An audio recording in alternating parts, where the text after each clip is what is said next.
Hi friends, എല്ലാവർക്കും നമ്മുടെ പുതിയൊരു വീഡിയോയിലേക്ക് സ്വാഗതം. ഇന്നത്തെ നമ്മുടെ വീഡിയോ ഫ്രിഡ്ജ് ഓർഗനൈസേഷൻ വീഡിയോ ആണ്. അപ്പോൾ നമുക്ക് വീഡിയോയിലേക്ക് പോകാം. ചാനൽ ആദ്യമായിട്ട് കാണുന്നവർ ചാനൽ ഒന്ന് സബ്സ്ക്രൈബ് ചെയ്ത് സപ്പോർട്ട് ചെയ്യണം. ഫസ്റ്റ് തന്നെ നമുക്ക് വെജിറ്റബിൾസ് എങ്ങനെയാണ് ഓർഗനൈസ് ചെയ്യുന്നതെന്ന് നോക്കാം. വെജിറ്റബിൾസ് നമുക്ക് രണ്ട് രീതിയിൽ സ്റ്റോർ ചെയ്യാം ഫ്രിഡ്ജിൽ. ഒന്നെങ്കിൽ വാഷ് ചെയ്തിട്ട് കുറച്ച് ഡ്രൈ ആക്കിയിട്ട് സ്റ്റോർ ചെയ്യാം, അല്ലെങ്കിൽ ഡയറക്റ്റായിട്ട് തന്നെ സ്റ്റോർ ചെയ്യാം. ഞാൻ പൊതുവിൽ അങ്ങനെ കഴുകാറില്ല. അത് കുക്ക് ചെയ്യുന്ന ടൈമിന് കുറച്ച് മുന്നേ എടുത്തിട്ടാണ് കഴുകാറുള്ളത്.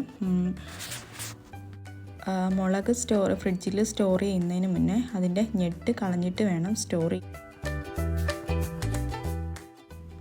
മുളകിൻ്റെ ഞെട്ടെല്ലാം കളഞ്ഞിട്ട് ഇതേപോലെ ഒരു കണ്ടെയ്നറിൽ നമ്മൾ ആദ്യം ഒരു കിച്ചൺ ടിഷ്യൂ വെച്ച് കൊടുക്കുക. അതിനുശേഷം മുളകെല്ലാം അതിൻ്റെ മുകളിലിട്ടിട്ട് വീണ്ടും മുളക് ഇട്ടതിന് ശേഷം അതിൻ്റെ മുകളിൽ വീണ്ടും ഒരു കിച്ചൺ ടിഷ്യൂ വെച്ച് നമുക്ക് സ്റ്റോർ ചെയ്യാം. ഒരു 2 ദിവസം കൂടുമ്പോൾ ആ മുകളിൽ വെച്ചേക്കുന്ന കിച്ചൺ ടിഷ്യൂ നമ്മൾ മാറ്റി കൊടുക്കുക. അപ്പോൾ കുറച്ച് നാൾ കൂടി മുളക് ഫ്രിഡ്ജിൽ കേടുകൂടാതെ നമുക്ക് സൂക്ഷിക്കാൻ പറ്റും. ഫ്രിഡ്ജിൽ എപ്പോഴും നമ്മൾ സ്റ്റോർ ചെയ്യാൻ വേണ്ടിയിട്ട് ഇതേപോലുള്ള കണ്ടെയ്നേഴ്സ് ഉണ്ടെങ്കിൽ നമുക്ക് വളരെ യൂസ്ഫുൾ ആയിരിക്കും. ഇതിന് ഹാൻഡിലും കൂടി ഉള്ളതുകൊണ്ട് നമുക്ക് പെട്ടെന്ന് എടുക്കാൻ പറ്റും. ടൊമാറ്റോയുടെ ഈ ഭാഗം എപ്പോഴും താഴെ വരുന്ന രീതിയിൽ നമ്മൾ സ്റ്റോർ ചെയ്താൽ കേടുകൂടാതെ കുറച്ച് നാൾ കൂടി ഇരിക്കും. എൻ്റെ ഇവിടെ ഫ്രിഡ്ജ് ചെറുതാണ്, അതുകൊണ്ട് തന്നെ ഞാൻ അങ്ങനെ ഒരുപാട് സാധനങ്ങൾ ആവശ്യമില്ലാതെ വാങ്ങി ഫ്രിഡ്ജിൽ സ്റ്റോർ ചെയ്യാറില്ല. നമ്മുടെ ആവശ്യാനുസരണം മാത്രമുള്ള വെജിറ്റബിൾസ് ബാക്കി സാധനങ്ങളും വാങ്ങി സ്റ്റോർ ചെയ്യാൻ വേണ്ടിയിട്ട് ശ്രദ്ധിക്കും. വെണ്ടയ്ക്ക ഫ്രിഡ്ജിൽ സ്റ്റോർ ചെയ്യുമ്പോഴെപ്പോഴും ഇതേപോലെ വെണ്ടയ്ക്കയുടെ 2 അറ്റവും കട്ട് ചെയ്തിട്ട് സ്റ്റോർ ചെയ്യുകയാണെങ്കിൽ അധികം പെട്ടെന്ന് തന്നെ ചീത്തയാവാറില്ല.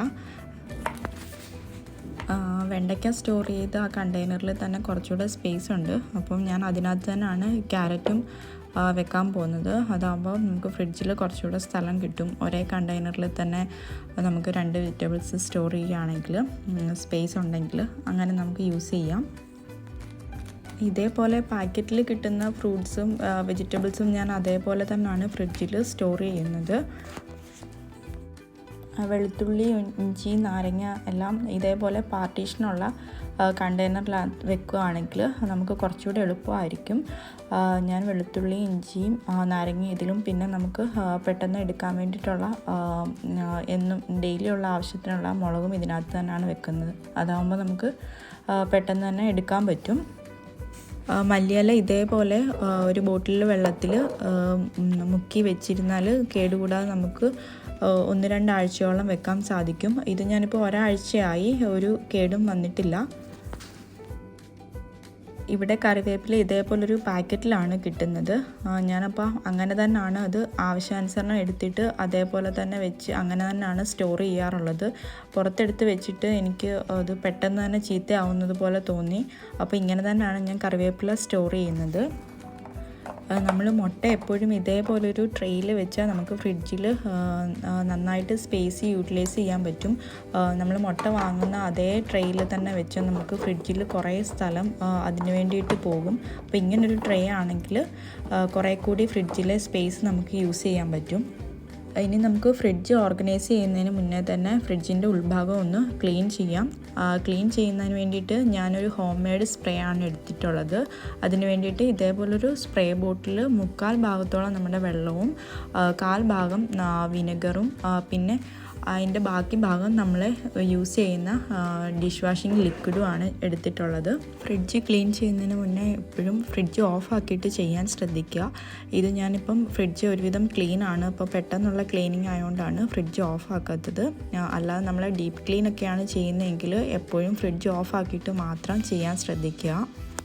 ഫ്രിഡ്ജിൻ്റെ ഒരു പോർഷൻ ഞാൻ എപ്പോഴും ലെഫ്റ്റ് ഓവർ ഫുഡ് സ്റ്റോർ ചെയ്യാൻ വേണ്ടിയിട്ടായിരിക്കും യൂസ് ചെയ്യുന്നത്. ഫ്രിഡ്ജിൽ അങ്ങനെ ഒരുപാട് ദിവസം ഞാൻ ഫുഡ് ഐറ്റംസ് വെക്കാറില്ല. മാക്സിമം 2 ദിവസത്തേക്ക്, ചെറിയ ഫ്രിഡ്ജ് കൂടി ആയതുകൊണ്ട് മാക്സിമം 2 ദിവസത്തിനുള്ളിൽ തന്നെ വെച്ചേക്കുന്ന ഫുഡെല്ലാം യൂസ് ചെയ്യാൻ ശ്രദ്ധിക്കാറുണ്ട്.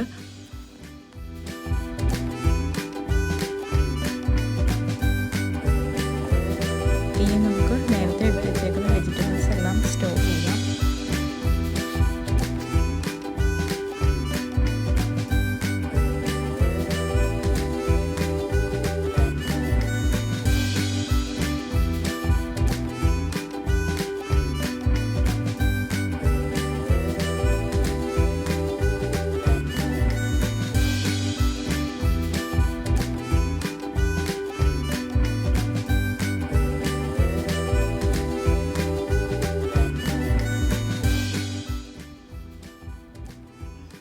പപ്പടവും ഞാൻ ഫ്രിഡ്ജിൽ തന്നെയാണ് വെക്കാറുള്ളത്.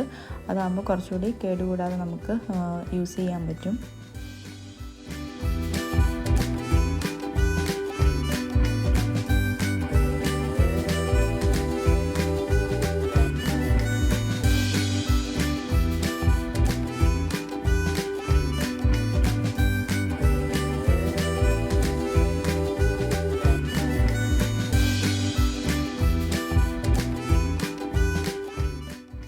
ഫ്രിഡ്ജിൻ്റെ ഈ വെജിറ്റബിൾ ബോക്സിൽ ഞാനെപ്പോഴും ഒരുപാട് ക്വാണ്ടിറ്റി ഇല്ലാതെ മിക്സഡ് ആയിട്ടുള്ള വെജിറ്റബിൾസാണ് വെക്കാറുള്ളത്. പിന്നെ കുറച്ച് കോവയ്ക്ക ഇതേപോലെ ഒരു ബോക്സിൽ സ്റ്റോർ ചെയ്തിട്ടുണ്ട്. ഫ്രീസറിൽ സാധാരണ പോലെ മീറ്റും ഫിഷും ആണ് സ്റ്റോർ ചെയ്യാറുള്ളത്. ഇപ്പോൾ തേങ്ങാപ്പീര മാത്രമേ ഉള്ളൂ. ഇവിടെ തേങ്ങാപ്പീര ഇതേപോലെ പാക്കറ്റിലാണ് കിട്ടുന്നത്. അപ്പോൾ അത് കുറച്ച് ദിവസം ഏറെ യൂസ് ചെയ്യാൻ വേണ്ടിയിട്ട് എപ്പോഴും ഫ്രീസറിലാണ് സ്റ്റോർ ചെയ്യുന്നത്. ഫ്രിഡ്ജിൻ്റെ സൈഡ് ഡോറിൽ ഇതേപോലെ പാല്, തൈര്, പിന്നെ മോൻ്റെ കുറച്ച് ചോക്ലേറ്റ്സ് അങ്ങനെയുള്ള സാധനങ്ങൾ വെക്കാറുണ്ട്. ഇതേപോലെ കൂടുതൽ ഐറ്റംസ് ഒന്നും ഞാൻ പറഞ്ഞ പോലെ ഫ്രിഡ്ജിൽ വെക്കാത്തതുകൊണ്ട് അത്യാവശ്യം നല്ല സ്പേസ് തന്നെ ഉണ്ടാവും ഫ്രിഡ്ജിൽ എപ്പോഴും. ഫ്രിഡ്ജിൻ്റെ മുകളിൽ ഞാൻ കൂടുതൽ ഐറ്റംസ് ഒന്നും വെക്കാറില്ല. ഫ്രിഡ്ജിൻ്റെ മുകളിൽ ഇതേപോലൊരു കവറ് ഇട്ടിട്ടുണ്ട്. പിന്നെ കുറച്ച് അത്യാവശ്യം കിച്ചണിലേക്ക് വേണ്ട കുറച്ച് അത്യാവശ്യം കാര്യങ്ങൾ മാത്രമേ വെക്കാറുള്ളൂ. ഇതേപോലെ ഒരു സിസേഴ്സ് വെച്ചിട്ടുണ്ട്. പിന്നെ കിച്ചണിൽ വർക്ക് ചെയ്യുമ്പോൾ ഏതെങ്കിലും കുക്കറിൻ്റെയോ വേറെ പാത്രങ്ങളുടെയോ വല്ലതും സ്ക്രൂവോ വല്ലതും പോവുകയാണെങ്കിൽ പെട്ടെന്ന് ടൈറ്റ് ചെയ്യാൻ വേണ്ടിയിട്ട് ഇതേപോലൊരു സ്ക്രൂ ഡ്രൈവറുണ്ട്. പിന്നെ ഒരു പെന്നും പിന്നെ കുറച്ച് സ്റ്റിക്കി നോട്ട്സും ഉണ്ട്. പിന്നെ മോൻ്റെ കുറച്ച് ചോക്ലേറ്റ് ഉണ്ട്. ഇത്രയൊക്കെ ഉള്ളൂ ഫ്രിഡ്ജിൻ്റെ മുകളിൽ വെക്കാറുള്ളൂ. ഇതേപോലൊരു സ്റ്റിക്കി നോട്ട് ഞാൻ എപ്പോഴും ഫ്രിഡ്ജിൽ വെക്കാറുണ്ട്. അതാവുമ്പോൾ നമ്മൾ മറന്നു പോകാതെ കിച്ചണിൽ തീരുന്ന ഐറ്റംസ് പെട്ടെന്ന് തന്നെ എഴുതി വെക്കാം. ഇന്നത്തെ വീഡിയോ എല്ലാവർക്കും യൂസ്ഫുൾ ആയെങ്കിൽ ചാനൽ ഒന്ന് സബ്സ്ക്രൈബ് ചെയ്യുക, മാക്സിമം സപ്പോർട്ട് ചെയ്യുക.